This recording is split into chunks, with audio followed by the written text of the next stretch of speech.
Look, I'm gonna be completely honest with you right now. I almost killed myself with my morning routine and I had no idea. I'm talking about habits I thought were keeping me healthy, habits my doctor never questioned, habits that were literally setting me up for a stroke after I turned 60. And the crazy part? I learned this from a 104-year-old Japanese doctor who's still practicing medicine, still sharp as a tack, and he told me something that made my blood run cold. You know what he said? He said the three things I was doing every single morning, things I was proud of, things I thought made me disciplined, were the exact same things he sees in 90% of his stroke patients. 90%. And here's what really got me. I was doing all three of them religiously, thinking I was being so healthy. So, here's what happened. I was visiting my friend Sarah in Tokyo last year, and she's married to this Japanese guy whose grandfather is literally the oldest practicing doctor in Japan. Like, this man has been treating patients since before World War II ended. And Sarah knew I'd been obsessing over my health lately because, honestly, turning 60 scared the hell out of me. My dad had his first heart attack at 62, and I kept thinking about all these statistics about stroke risk doubling after 60. Anyway, we're sitting in this tiny traditional house and Dr. Watanabe, that's his name, he's making us tea with these impossibly steady hands. And I'm telling him about my morning routine, thinking he's gonna be impressed, right? I wake up at 5 a.m., I immediately check my phone for the news while I drink my coffee, then I do this intense 20-minute workout, then I take a really hot shower. I thought I was crushing it. But this old man just starts shaking his head and he goes, "You are doing exactly what my stroke patients do." And I'm like, "What? No way, these are good habits." But then he starts explaining, and honestly, it was terrifying how much sense it made. So yeah, he lays it out for me. Turns out there are 3 habits that, according to him, are actually pretty dangerous. I mean, I really thought I was being healthy, but apparently I was just setting myself up for trouble. First thing, checking your phone immediately when you wake up. I thought this was just being informed, staying on top of things. But he explained that when you wake up, your cortisol is already naturally spiked. And when you immediately flood your brain with news, emails, social media drama, you're basically hitting your nervous system with a sledgehammer. Your blood pressure shoots up, your heart rate spikes, and you're throwing your body into fight or flight mode before you're even fully awake. He said he's seen this pattern in so many stroke patients. They all had this habit of immediately grabbing their phones. The second thing blew my mind even more. The intense morning workout.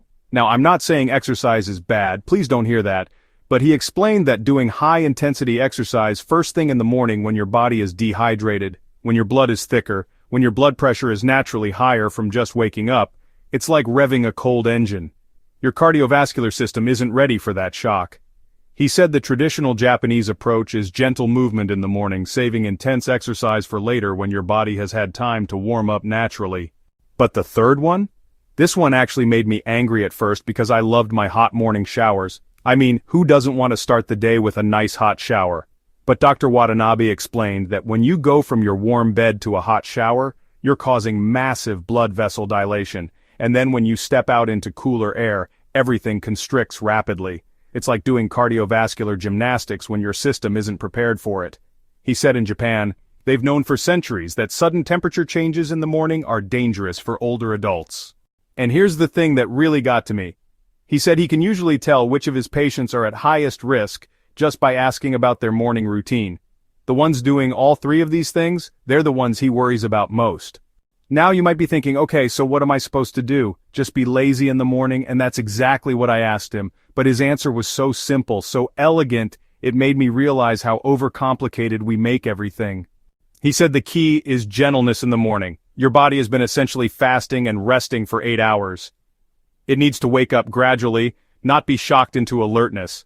So instead of grabbing your phone, try just lying there for 2 minutes and doing some deep breathing. Instead of intense exercise, try gentle stretching or a slow walk.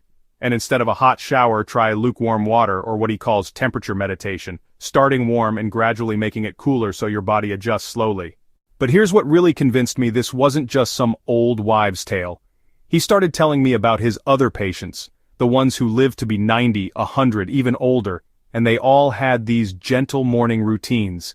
They'd wake up slowly, spend a few minutes in gratitude or quiet thought, move their bodies gently and ease into their day rather than attacking it. So, I've been following his advice for 8 months now, and honestly I can't believe the difference.